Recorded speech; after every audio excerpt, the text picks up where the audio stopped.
would like to call Christi McGee, a dynamic leader in strategy, brand management, and public. I thank PolyNext and the organizers for giving me this opportunity to share some thoughts with you this morning and to be one of the presenters at this incredible meeting. And a huge congratulations again to all the award winners yesterday. It's really inspiring to be amongst a group of innovators and companies and individuals that are so passionate about sustainability. Yesterday, I thought it was really interesting, some of the themes that resonated, particularly with me. I really loved the discussion around the importance of collaboration, that we all work together. The idea of how innovation is going to continue, innovation technology will continue to drive forward our industry. And then also the importance of storytelling. I think that's a big piece that we often forget, in which we have the power to tell these amazing stories about how we can change and impact the world. But most importantly today, before I get started, I want to give a huge shout out to two very special VIPs in the room, which happen to be my mom and my cousin. So they joined me on my first trip to Dubai. They've been having a fabulous time, and we're going to spend the rest of the bulk of our time here sightseeing and just so appreciative of the amazing hospitality here in Dubai. So this morning, I'm going to talk a little bit about circular solutions, which I mentioned yesterday. We're headquartered in Atlanta, Georgia. And we have a unique combination of both industry knowledge and leveraging state-of-the-art technology to create innovative solutions for recycling. So what we basically do is we have proprietary software that we can track what's happening from waste to disposal of the waste and recycling streams as they leave various venues. We also have a separate company called Circular Separation Resources, where we use our patented technology to extract metals out of landfills, because we know that's where the bulk of feedstock is these days. And so we're starting with metals, and our first trial is a plant in southern Idaho. So this particular part of the US, there's 7 counties in southern Idaho that make up one waste management district. That district decided to not offer recycling to any of their communities because the cost just did not make sense for that part of the world. And so everything, literally everything, is going to landfill. And so you can imagine just how concerned they are with the amount of landfill, how quickly that's filling up. And so again, we placed our technology at the landfill, and before it starts going into the landfill, we extract all those metals, re-shred it, and then we're working with the sheet manufacturers to make sure that the quality is there to then be able to use that material coming out of landfills back into beverage cans. Eventually, as everything hopefully goes well, we'll also be adding the ability to extract organics as well, so we can start making some of these out of the treasure that's in the landfills. We talked yesterday about how waste, for some people it's waste, for others it's treasure, and we think there's a whole bunch of buried treasure out there. But that story's for a different day. Today I really want to focus in on our core business, which is being able to verify recycling at every stage of the process. So we are obviously based in the US, so I'm going to really focus my talk today on what's happening there. So to provide some context, I am a reformed federal DC lobbyist. That's a whole different story. So my background really is strategy, policy, and politics. Yesterday there was a lot of discussion about the importance of EPR and DRS schemes and how impactful and successful they can be. Well, in the US it's a little bit different. Of our 50 states, only 10 have EPR laws on the books, and each EPR law is different.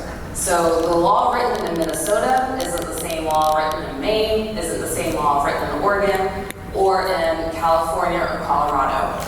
And Oregon and Colorado are our first states that are going online with EPR starting in 2026. So we are literally at the very beginning.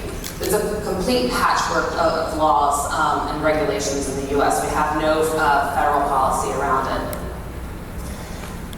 And we also know that the U.S., we are probably 20 years behind when it comes to having a recycling culture compared to, say, Europe. In fact, the Aluminum Association, the Can Manufacturer Institute, released a study, I think it was last year, that states that our recycling of aluminum has ticked down to 43%. That's the U.S. national rate. That's the lowest it's been in about 10 years. If you look at, depending on which study you look at, our recycling rate for PET is anywhere from 29 to 33%. When we go on site at Circular Solutions and work with commercial clients, we find that 85% of our clients, which we have over 1,000, 85% of the time they think they're recycling, but they aren't due to a whole variety of reasons. And then finally, Keep America Beautiful is one of our nonprofits in the U.S. They did a study last year, and this is really sad, as you can tell, but in the U.S., 63% of Americans would give our recycling efforts a grade C, and 22% would give our recycling efforts as a country a grade D or F. So you can imagine we have quite an uphill battle to climb. Moreover, we had a great discussion about greenwashing yesterday.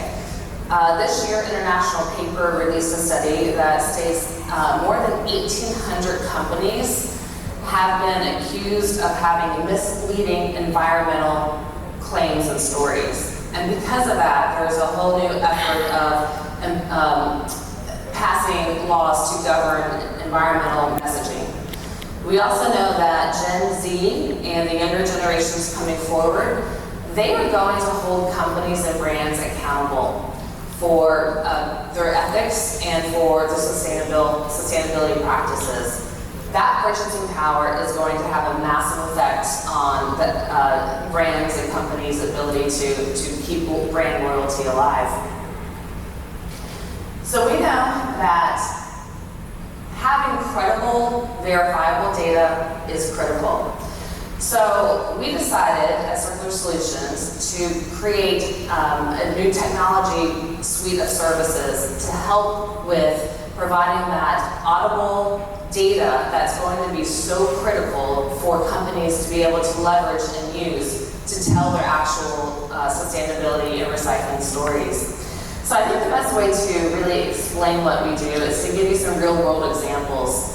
Mercedes-Benz Stadium, based in Atlanta, so home of the Atlanta Falcons, NFL team, and Atlanta FC, their MLS team, they hired us many years ago as the stadium was doing a renovation to really go in and help them make sure that they had the infrastructure in place to be able to recycle and manage their waste. And so for many years, we would offer a service called a recycling value assessment, where we would literally go in on site on property and look at front of the house. So are there bins? Are they matching? Are they paired with trash and recycling? What's the messaging? What are the toppers? Things like that. We would then look at their back of house operations as well to understand how are they moving the material from front of the house to back of the house. Is that material going into liners? Who's picking up their trash and the recycling? And where is that hauler taking that material? That was all done in person and manually. And I don't know how it works necessarily in some other countries, but in the US, we are known for having a very disjointed supply chain. The property doesn't always talk to the hauler doesn't report back to the property, the hauler will go to one MRF one day and then decide, if the line is too long to dump their load, they'll just go to a different MRF and no one really knows what's happening. And so we would then really spend our time, once that material left the property, and try and find out from the hauler and MRF what they were actually doing.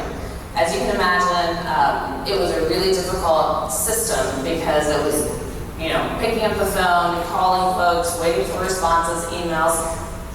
In Canada, so Coke Canada is one of our clients, it took us over a year to get the MRF, the Material Recovery Facility, to actually tell us what they were doing with all the Canadian properties that we manage.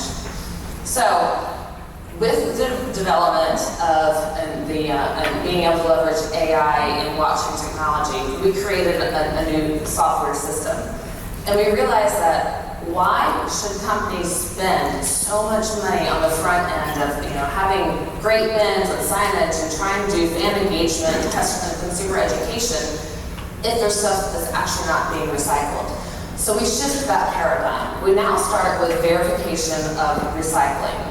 And so what we do is we have our software. You'll have a property register on the software. They fill out some very basic information, but they then provide us the name of their hauler. And we use AI and automation to then connect with the hauler. The hauler has a series of questions that they are required to provide for us to verify what's happening at that link of the supply chain. Some of those questions include, are they rejecting loads because of contamination? Are they picking up material in liners or bags from that particular property? And then ultimately, where are they taking that material, which MRF? Once we get that information from the hauler, automation kicks in again, and a questionnaire goes to the MRF. That MRF has to then answer things like, yes, we accept material in liners, or we don't. If we know that the property is sending the material in liners, but that MRF cannot process material in liners, that material is going straight to landfill. There's over 1,300 MRFs in the US, and the vast majority of them cannot accept material in liners. So right there, we know there's a break in the chain. You cannot verify recycling until we go back to the property and either have them change their back of house operations to remove all the material loose into a container, or potentially change to a different MRF that can process and accept liners. So all of this information is captured on our technology. And if we're able to verify each part of that link, we can go back to the property and say, yep, you've been verified. But we require documentation. We know that documentation and robust record keeping, that's going to be the future in terms of being able to combat things like greenwashing claims. So the hauler has to provide inbound weight tickets, the MRF has to provide bills of lading, which are legal documents. Where are they then selling that material? Are they selling it to a textile recycler, or are they selling it to a food grade recycler? So again, we get all that documentation. That is a requirement to be on our system. So with Mercedes-Benz, we again recognize that it was critical to have this paradigm shift. And once we did that, we were able to take it a next step. And so the other real world example I'd like to share with you is Coca-Cola has hired our company to be their sustainability partner for FIFA World Cup 2026. We also work with a vast amount of other companies like Delta Airlines, American Airlines, the Super Bowl in the US, Boston Marathon, and much smaller venues like colleges and universities and zoos and aquariums, etc. But I really want to focus in on FIFA World Cup because we did a trial during FIFA Club Cup, which we just wrapped up a couple of months ago, where we tested our technology with 5 of the FIFA stadiums. So in Atlanta, Seattle, Philly, Philadelphia, New York, New Jersey, and Miami. And what Coke wants to do in conjunction with FIFA is to actually leave a legacy of recycling in the host cities. So once the circus leaves town, they don't want to just say, oh, look at what we did during that snapshot in time during World Cup. They want to make sure that the infrastructure is in place so that community has the ability to recycle moving forward. So that brings us to our software called CS Track. We know that we cannot track every individual bottle or can from cradle to cradle. It's just not possible, right? So a hauler will come pick up a load, they'll go to the next place, they'll pick up a load, it starts to get commingled. And so with CS Track, we really focus in on the individual property side, and we have a lot of parameters that has to go in order for us to be able to track landfill diversion. And so what we do is we work with that property's concessionaire to understand what was actually sold, how much material was sold during the Club Cup matches. And again, we're only focusing for Coke and FIFA on beverage packaging, because that's obviously what Coca-Cola is worried about. But we do have the ability to track other streams such as compost, cardboard, glass, HPGE, etc. So for FIFA, we were able to get that information, and we used the EPA's waste reduction methodology. And so again, all of our software is based off of the current standards by EPA and their calculations. And so that's the basis of our methodology. We're also going through the process right now of being certified by GRI as a licensed software for GRI that we use those standards and disclosures. So we were able to find out from Mercedes-Benz that their landfill diversion for Club Cup for those matches was 78%. Okay, not bad. However, they're usually at 90% landfill diversion during their NFL season. So what we realized is that there had been a change in some of the backup house operations, and because of that change, there was more contamination in the landfill diversion. And so just being able to have the data from previous years to the current data, we were then able to go back to Mercedes-Benz and say, hey guys, this is what we found, here are the numbers, black and white, and they have now updated their housekeeping operations. So moving forward, we're hoping that we'll get that number back up to closer to 90% for landfill diversion. The next thing that we track is recycled content integration. So again, we don't have any laws on the books in the U.S. about how much recycled content should be manufactured into bottles and cans. However, what we can do with a closed venue, meaning that no other packaging is brought into that venue, so whatever's consumed is sold on property.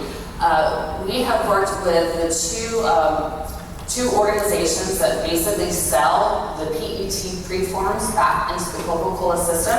They have given us the amount of recycled content per package type in every single one of the packages that are sold at those stadiums. So we have that number. We then, again, use the EPA recon model and methodology to then be able to say, if a stadium purchases X amount of beverage packaging that has recycled content already in it, we can then do the calculation of the CO2 savings versus if that property was only buying material from virgin. And so we're able to give, again, that distinction between how much was sold, how much recycled content was already integrated, and then what is that CO2 reduction. And coming from working from previous big brands like Coca-Cola Consolidated and the Coke system, and shout out to my friend Jeremy that I met, who was the Coke Australia, so we were swapping stories yesterday.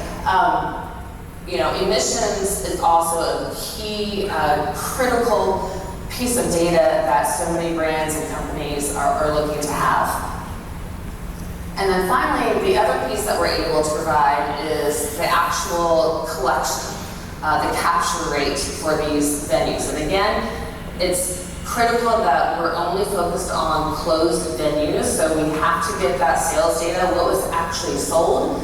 And then we require weight tickets and things like that. We compare that to be able to find how efficient is the collection happening. And if it's really, really low, we go back and say, okay, why is it low? Is it front of house? Is something going on front of house that we can change? Is it fan behavior? Is there a way to do more education to help with the front of house collection? And the other critical piece is that so many of our stadiums, they simply cannot sort material back of house. They just don't have the room. And so for FIFA, we're working with each of those stadiums, those venues, to make sure that we either set up an outside sorting station to separate PET from UBC's used beverage cans, or that we have the right partners within the supply chain that will do that sorting for us so we can get the real capture numbers. So all of this information is then put on a private dashboard. So every single one of our clients gets their own private dashboard, and they're able to track over time and in real time what's happening at their venue. This is incredible information as they're able to then say, okay, we got to work on this, or we got to work on that.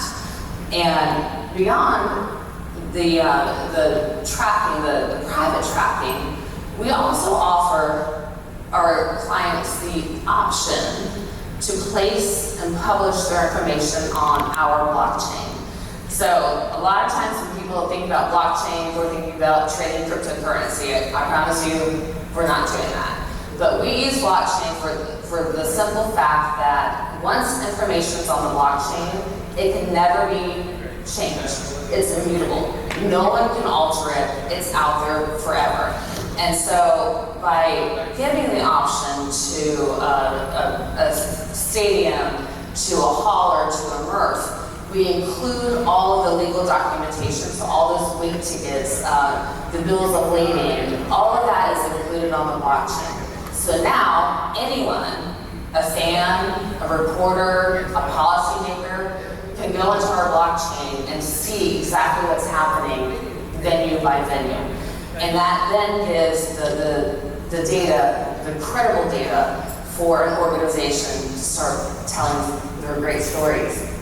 And so we have something called CS Share, where we will then work with the clients and provide templated press releases, videos, social media posts, because it's so critical that these companies have the ability to really talk about what they're doing in a credible way. We know that credibility and accountability is at the heart of sustainability reporting, and it's only going to become more important over time. There's a concept in international negotiations, which is trust but verify. It's the simple principle that act in good faith, but always verify what's actually truly happening. And I think that's a really smart concept to apply to the waste and the plastic industries, right? Trust that folks are trying to do the right thing, but be able to verify truly what is happening. So we are so proud that we have recognized the need to make that paradigm shift from just being able to say, hey, we think we're recycling, but we don't have the proof, to now having the technology, leveraging the technology to provide all of that data and documentation so we can actually not only prove what's currently happening, but help develop roadmaps to increase their recycling efforts for those companies. And we all know that it's all about collaboration. One question I often get is, well, Christi, why would a hauler or MRF want to be part of this story? And at the end of the day, in the US, the waste industry has a horrible reputation. No one believes, as you can see with the statistics earlier at the top of the meeting, no one believes that recycling is really happening in the US. And in fact, WM, which is the biggest waste hauler in the US, we now have a strategic partnership with them because they realize that they need a third party to validate what's really happening with their material. And so we're excited to be able to say that we're now working with WM, that they don't feel confident in telling their own stories. They want to use our third-party verification process in order to give them the proof that they need to be able to talk about what's happening. So again, it's all about collaboration across the supply chain. I cannot thank you guys enough for your time this morning, and we look forward to being on this journey with all of you. And remember, recycling, it's no longer about promises, it's going to be all about the proof. So thank you, and I'm happy to take any questions. Thank you. Christi, do we have any questions from the audience? I know our audience is very generous of asking questions. I intend to take any one questions out there in audience. Yeah.